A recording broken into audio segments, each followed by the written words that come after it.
For 74 years, the fragments of tablet WB 40,044 lay scattered across 3 different museum archives, unreadable.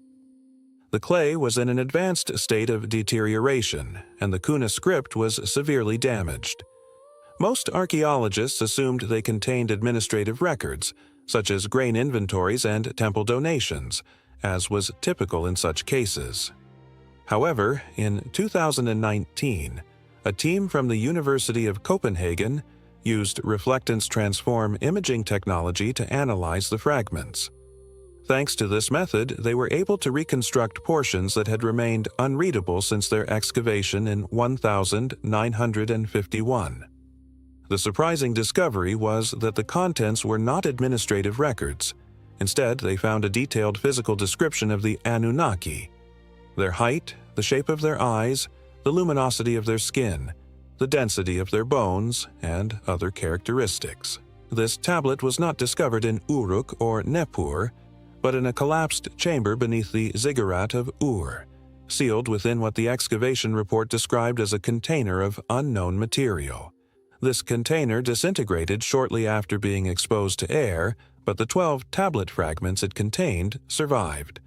They constitute parts of a larger text that, according to conventional Sumerian chronology, should not exist, given that the astronomical references it includes were not recognized by modern science until 1983. This discovery challenges everything we thought we knew about the history of humankind. The translation team was led by Dr. Emily Pagels of the Karsten Niebuhr Institute. They were not looking for anything controversial. Their goal was to linguistically reconstruct the damaged question and answer forms, focusing particularly on the verb conjugations of ancient Samaritan dialects. Tablet WB 400M04 was catalogued as a fragmentary temple inventory dating to around 2100 BCE, a routine task. But when the data were analyzed using RTI, the verbal structures did not match administrative writing. They matched descriptive prose, specifically the type of prose used in observer accounts, what the Sumerians called witness engravings. These were first-person descriptions of events that were meant to be preserved exactly as they were seen. The first line, fully reconstructed, read, "They descend when the red star crosses the 2 rivers in the sky." Page thought this was astronomical poetry. He then compared the phrase, 2 rivers in the sky, with other Sumerian astronomical texts. It appears in exactly 3 other places. All 3 refer to a specific star alignment between the constellations we now call Eridanus and Gemini. This alignment occurs once every 3,600 years. The last time was in 2023. The one before that was in 1577 BC. The one before that was in 4823 BC, a date that falls within the period of the early Sumerian civilization. But here's where things get strange. The tablet not only describes when they descend, but also what they look like at that time. The level of detail is typical of a forensic pathologist, not a Bronze Age priest. Fragment 3, lines 8 to 14, describes the height range. The Sumerian shape of the cradle is equivalent to 2 royal cubits plus the span of 11 fingers. A royal cubit measured approximately 52 centimeters. According to Sumerian standards for measuring hands, 11 fingers add another 18 centimeters. This places the height at 122 centimeters, or 4 feet tall. Not giants, not imposing gods, but short, smaller than the average adult Sumerian male, who measured around 165 centimeters according to skeletal remains from that period. Fragment 5 describes the cranial structure. The specific phrase is that the head extends backward like a crane's egg. In modern anatomical terms, this describes an elongated occipital bone, the back of the skull. The text specifies that the elongation is equivalent to the length of 4 barley corns, approximately 3.5 centimeters of posterior cranial extension beyond what a normal human skull would have. Then comes Fragment 7, and this is where most scholars stopped analyzing the translation, as Fragment 7 describes the eyes, and the description does not match any known human phenotype. The eye covers half the face. It is obsidian black, with no white outline. It does not blink like ours. When it looks at you, it is as if the sun reflects behind its gaze. The text uses the word jua to refer to the eye, which normally means a reflective surface or polished stone. It is never used to describe an actual eye in any other Sumerian text. The usage here suggests that the eye had a reflective quality, something that captured and returned light in a way that human eyes do not. Fragment 8 describes the skin. Their skin is as pale as moonlight, but it shines when they move, like oil on water. The word for shine here is nigen, which generally describes the iridescence or rainbow effect seen on certain surfaces. The tablet specifies that this brilliance was visible even in shadow. Fragment 9 describes their hands. 6 fingers on each hand, each twice as long as ours. The fingers do not end in nails, but in something smooth and hard like a bird's beak. The term used for the covering of the fingertips is gestu, which means protective layer. At this point, Dr. Pill had stopped presenting it as poetry. The details were too specific, too anatomical, and didn't conform to any known artistic conventions of Sumerian culture. In all the surviving statues and cylinder seals, the Anunnaki are depicted as large, powerful human figures, not as small beings with elongated skulls and bird-like fingers. So he began searching for other references, other tablets that could corroborate these descriptions, and he found something that had been mistranslated for decades. Tablet YT 7847, preserved in Berlin, contains a phrase that was previously translated as, "The gods are clothed in light." This is common religious imagery, except that the word translated as clothed actually means wrapped, and the word for light can also mean energy field or luminous boundary.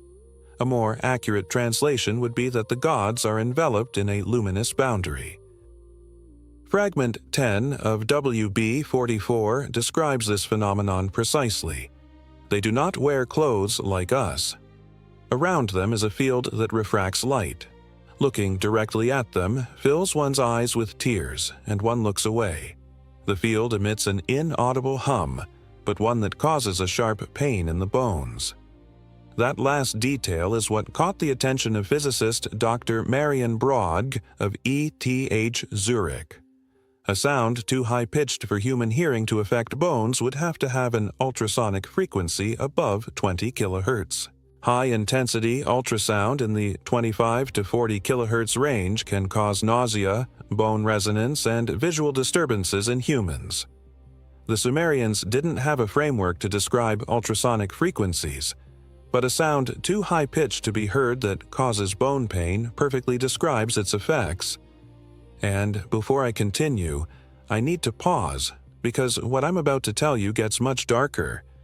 And I realized a while ago that some of this can't be fully explained in video format. The complete decoding of the 12 codes, the tablet numbers, the translated passages, the astronomical date specified down to the degree, I put it all in a written document. It's linked below, and the QR code is on your screen. Now, let's continue. The question Dr. Pill kept returning to was this: why would the Sumerians carve a detailed anatomical description of beings that doesn't match any of their own artistic representations? All the statues of the Anunnaki depict them as tall, humanoid, and idealized. But this tablet describes something entirely different.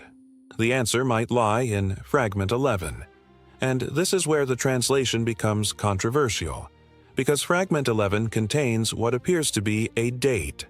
Not a mythological time reference, not to the days of the Great Flood, but an actual astronomical date calculated from star positions. The text reads, "When the red star passes through the Lion's Gate and the silver wanderer stops at the house of the Virgin, they will descend again." The red star is Mars. The Lion's Gate refers to the constellation Leo. The Silver Wanderer is Venus. The House of the Virgin is Virgo. Dr. Pill gave this to the astronomer Dr. Felix Horn, from the Niels Bohr Institute, asked a simple question. Has there ever been a time when Mars was transiting Leo while Venus was in apparent retrograde motion in Virgo?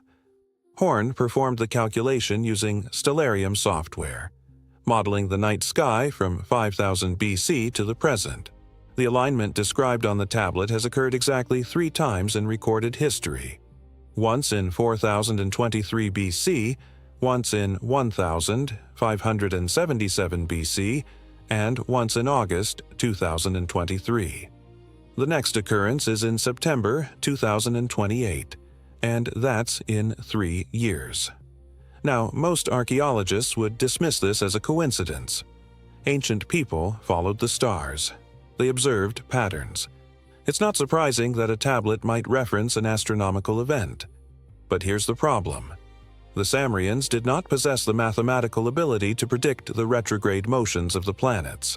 The retrograde motion of Venus was not fully understood until the time of Caperic in the 16th century. The Babylonians, who succeeded the Sumerians, could track the position of Venus, but they could not predict when it would appear to stop and change direction in the sky. However, this tablet does precisely that. It indicates that Venus is in retrograde motion in a specific constellation. At the same time, Mars is transiting through another specific constellation. That's not an observation, but a prediction. This means that whoever carved this tablet either had access to astronomical mathematics that wouldn't be developed for another 3,000 years, or was recording information provided by someone who did. Fragment 12, the last legible part of the tablet, contains one more detail, and this is the part that caused Dr. Pell to stop publishing her findings publicly. The text reads, "They brought us the measure of the heavens and the measure of the earth. They gave us the counting of days and the knowledge of the seed, but they will not return to give us anything else. They return to reclaim what was given to them." The phrase, "reclaim what was given to them," uses the Sumerian word rise, which means to reclaim, reap, or collect a debt. Dr. Pell submitted her full translation to the Journal of Near Eastern Studies in early 2020 in Akbar 21. The work was reviewed by 3 different scholars. All 3 confirmed the linguistic accuracy of the translation, but the journal refused to publish it. The reason given was the lack of an adequate contextual framework for its interpretation. In other words, they couldn't explain it, so they wouldn't publish it. However, the translation exists and has since been verified by 2 independent teams. The tablet describes a specific type of being, provides anatomical details that don't match any known artistic tradition, and offers an astronomical date that aligns with events that modern science didn't understand until the 20th century. So, what's it about? There are 3 possibilities. 1. The tablet is a later forgery created using modern astronomical knowledge, but radiocarbon dating of the clay itself places it at 2100 BC. The tablet dates to approximately 40 AD, and its irregular script perfectly matches the style and grammar of ancient Sumerian. A modern forger could not replicate the microscopic wear patterns of the clay, the mineral composition of the sediment, or the degradation profile of the inscribed surface. Various forensic tests confirm its age. Second, the Sumerians possessed astronomical knowledge far beyond what we attribute to them, possibly acquired through centuries of observation and records that have been lost. But even if they could track planetary movements with extreme precision, that doesn't explain the physical descriptions. Why describe beings that bear no resemblance to any Sumerian deity ever depicted in art? Third, the tablet is exactly what it claims to be: a testimony, a description of beings who descended during a specific astronomical event. Beings that were observed, measured, and described by someone who saw them in person. And if that's true, then we must discuss what the Sumerians said these beings did while they were here. The Anunnaki are not described as gods in the religious sense. at least not in the oldest Sumerian texts. The word Anunnaki breaks down into a Naki, which translates as those who came from heaven to earth, is not meant figuratively. The Sumerian word Anu refers specifically to the sky, the celestial realm, the place above the atmosphere. It is used in astronomical, not spiritual, contexts. The earliest references to the Anunnaki describe them as teachers. They taught the Sumerians agriculture, specifically the cultivation of emmer wheat and barley. They taught them irrigation, mathematics, and the concept of written language. Each of these developments appears suddenly in the archaeological record around 4000 BCE without a clear precursor. Before 4000 BCE. In the 4th century BC, the people who lived in Mesopotamia were basic hunter-gatherers and herders. After 4000 BC, in the span of about 300 years, cuneiform writing, complex urban centers, advanced agricultural systems, astronomical observation, and monumental architecture developed. This was not a gradual progression, but rather a sudden influx of knowledge. The Sumerian tablets are very clear about where that knowledge came from. It came from the Anunnaki, who taught the black-headed people, the term the Sumerians used to refer to themselves, how to measure time, how to predict floods, how to smelt copper, and tin was transformed into bronze. The texts don't present this as divine inspiration, but as direct instruction. But there is a second, less well-known part of the story. The Anunnaki not only taught, but according to the tablets, they also modified. The Sumerian creation myth, recorded on tablets such as the Atras and the Enuma Elish, describes the creation of humans as a deliberate act by the Anunnaki. They took clay from the earth and mixed it with the blood of a god to create workers. The purpose was labor, specifically mining. Now, most scholars interpret this as mythology, a poetic explanation of human origins. But the text is curiously specific. It describes a biological process. The Anunnaki god, Enki, instructs the goddess of birth, Ninhurs, to mix the clay and let her mold it. The result is called Lulu, which means primitive worker or hybrid being, and this is where it relates to tablet WB444.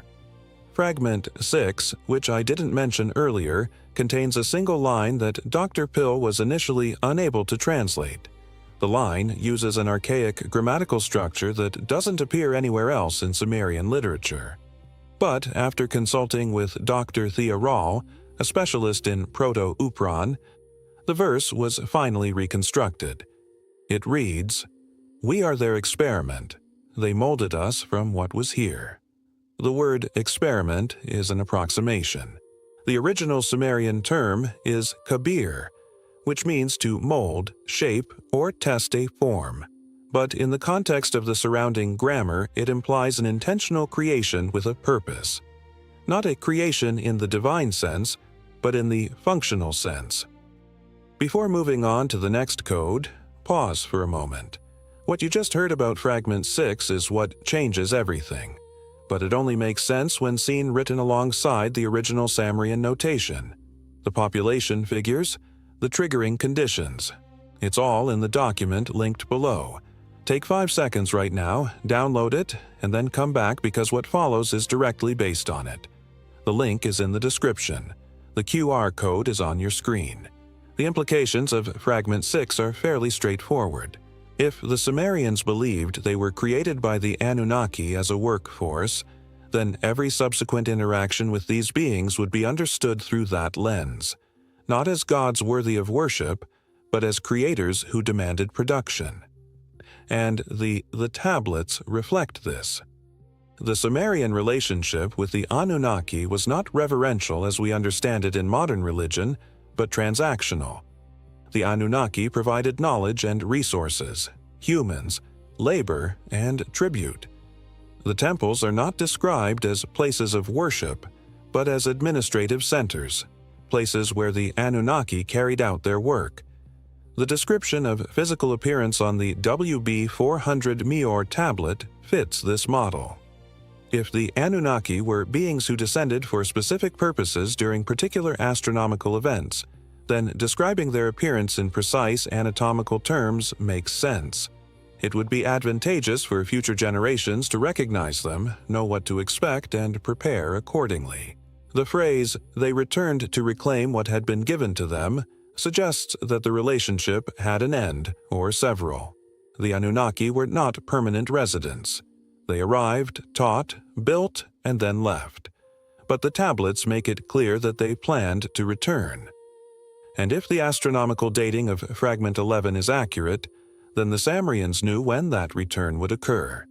They encoded it, not as a prophecy, but as a calculated prediction based on stellar mechanics, which brings us to the question no one wants to ask directly.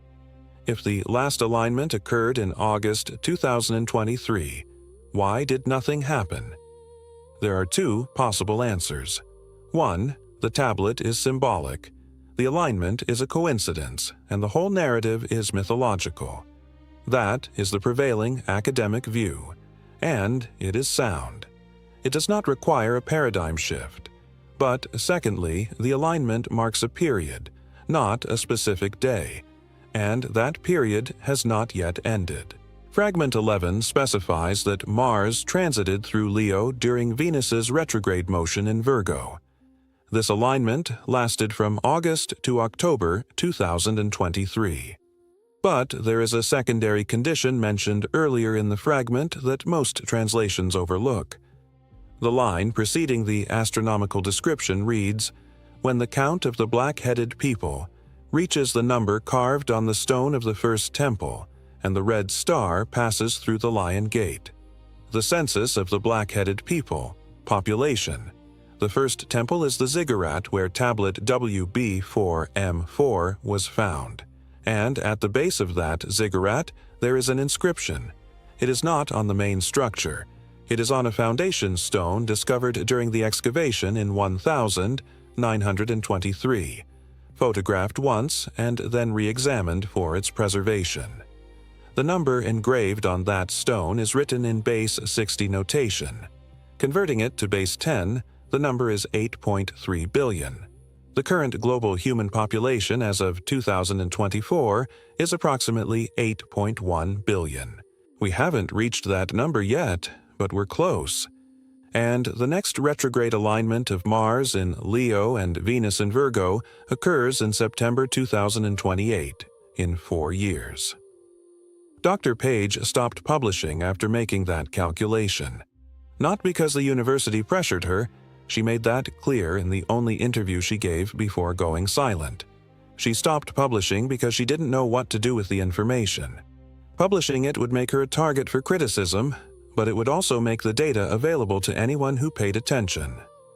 The translation of tablet WB4 is held in 3 institutional archives: the University of Copenhagen, the British Museum, and the Smithsonian Institution. While technically in the public domain, it is buried among catalog reference numbers, making it virtually impossible to find unless you know exactly what you are looking for. The tablet fragments are preserved separately. 4 fragments are in Copenhagen, 3 in London, and 5 in Washington, D.C. There is no official explanation for their separation. The 1951 excavation report catalogs them as a single find, under the same reference number. But sometime between 1951 and 1960, the fragments were divided and distributed to different institutions. Some researchers believe this was intentional, that someone recognized the content and decided it was safer to ensure no single institution had access to the complete text. Whether true or not, the fact remains that the full translation exists. There are the anatomical descriptions. There is the astronomical alignment, and the chronology converges in 2028. So what do we do with this? The prevailing stance is to ignore it, to consider it a curiosity. Mythology, symbolic narrative of a culture attempting to understand the cosmos. But the Sumerians were not symbolic storytellers. They were record keepers. They meticulously recorded grain stores, flood cycles, the position of the stars, and architectural measurements. Their mathematics was functional. Their astronomy was observational.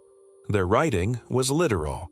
And they clearly documented that beings matching specific physical descriptions descended during particular astronomical events, taught them specific skills, and promised to return when certain conditions were met. If we analyze the text literally, the return is presented not as a theory, but as a scheduled event. The calendar is based on planetary mechanics, something we can verify with software. This leaves us with a fundamental question. If they do indeed return, what does recovering what was given really entail? The Sumerian texts do not offer a clear answer. Fragment 12 is the last legible part of tablet WB 444 and ends with that ambiguous phrase. Without further explanation, it simply states that what was given will be recovered. Some researchers interpret what was given as knowledge. The Anunnaki taught humans skills such as agriculture, writing, and metallurgy. Perhaps they will return to reclaim that knowledge, erase it, or transform it. Others believe it refers to something biological. If the Sumerian creation myth is literal, and humans were genetically altered or created by the Anunnaki, then what was given could be the genetic material itself, the modification that transformed clay into the Lulu, the primitive being destined for labor. A third, less common but supported by linguistic studies, interpretation suggests that what was given relates to time. The Anunnaki would have granted humans a limited period of autonomy, a phase of independence, and their return would signify the end of that phase. Dr. Padil, in her concluding note, suggested that this statement might not be a warning. It could be interpreted as a neutral observation, a return to assess the results of an experiment with neither hostile nor benevolent intentions, simply functional.